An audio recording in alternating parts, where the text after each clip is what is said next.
O Exército Brasileiro, aparentemente, acabou aí de aprovar a sua maior transformação institucional em décadas da Força Terrestre Brasileira, né? O comandante Tomás Paiva assinou aí uma portaria que muda a doutrina do Exército, a estrutura e também aí o modelo de prontidão do Exército. A meta central, aparentemente, segundo ele, né, é manter 20% das tropas prontas para agir em horas, ou seja, de prontidão, né?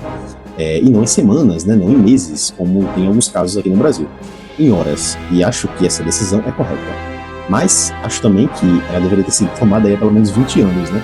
Hoje eu vou explicar melhor, né, o que muda e por que demorou tanto tempo e o que ainda precisa acontecer, pessoal, para essa transformação ser real e bem efetiva, né? Antes de começarmos, eu pediria que se inscrevam abaixo aqui no canal, deixem um like de vocês e também ativem o sininho para receber os próximos conteúdos.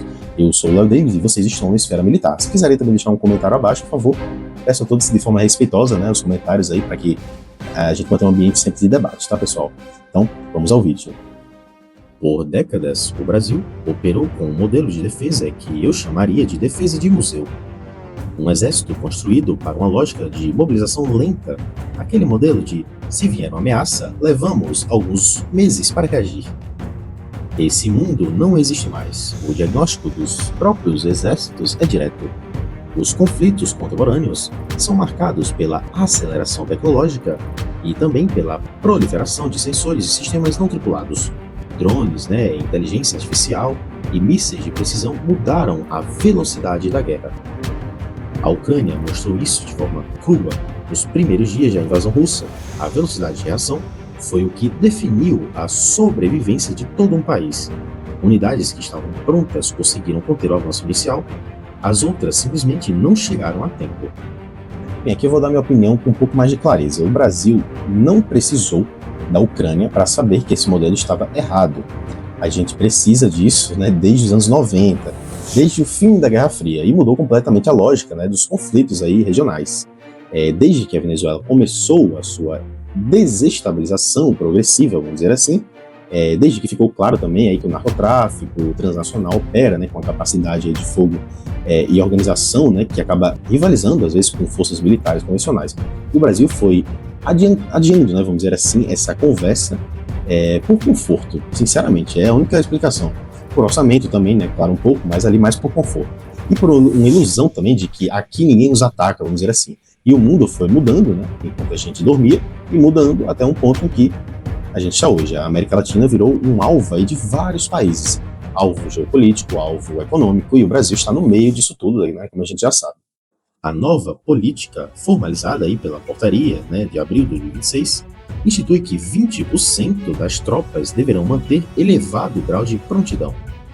Das 25 brigadas, 5 deverão ser a ponta de lança, a paraquedista, a aeromóvel, a infantaria de selva e mecanizada de Campinas e a blindagem de Ponta Grossa. O que une essas unidades é a capacidade de se deslocar. É uma rede que dá resposta, distribuída pelo território brasileiro. Militares descrevem isso como uma dissuasão assimétrica, que basicamente seria a estratégia de ter efetivos capazes de dar uma resposta inicial imediata para conter as ameaças. A dissuasão funciona antes do primeiro tiro. Um país que sabe que o Brasil consegue responder em horas, por exemplo, em minutos ou horas, pensa 2 vezes antes de provocar. Isso é dissuasão, antes mesmo de dar o primeiro passo. Mas uma coisa nisso tudo eu acho mais importante, em todo esse debate, e quase ninguém percebe, na verdade. O choque de realidade que finalmente acelerou essa decisão não foi a Ucrânia, como falamos, foi o que aconteceu aqui do lado. O Brasil chegou a ter aí 10 mil tropas mobilizadas na fronteira com a Venezuela, num contexto de instabilidade crescente ao norte. As movimentações americanas na Venezuela em 2025, entre 2025 e 2026, mostraram que o conceito de América do Sul como zona de paz, aquele conceito que a gente está acostumado, pode se desfazer rapidamente quando uma potência decide agir ou olha para algum recurso da região. E o Brasil, com toda a sua fronteira amazônica exposta, percebeu que neutralidade diplomática não substitui a capacidade militar real e também de prontidão.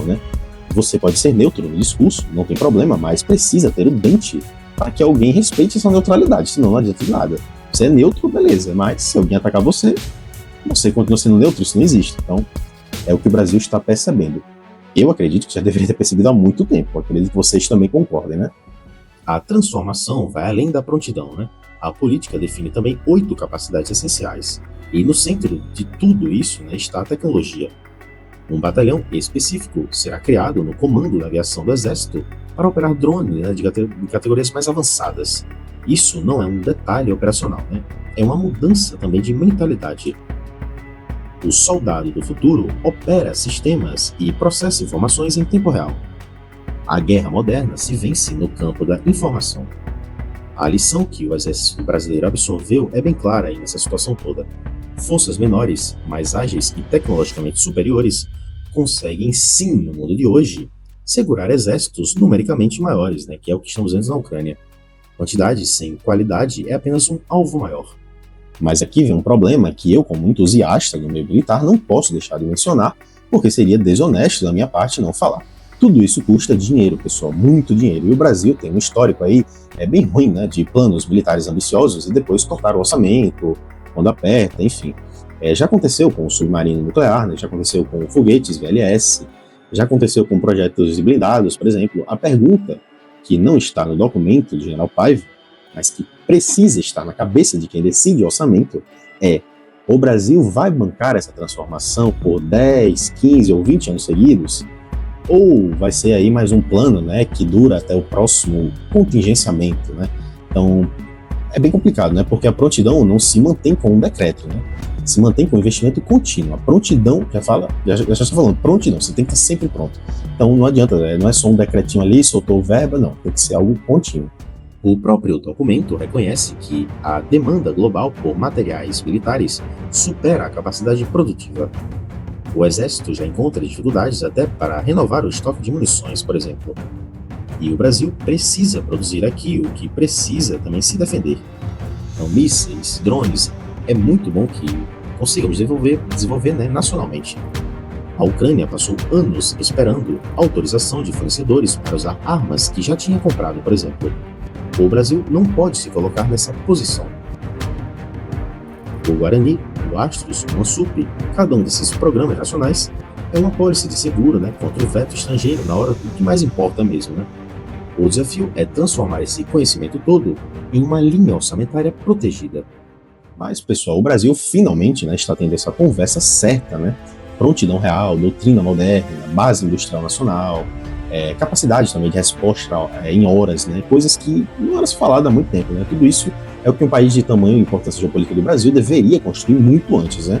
E o fato de estar acontecendo agora não é um motivo para comemoração excessiva, né?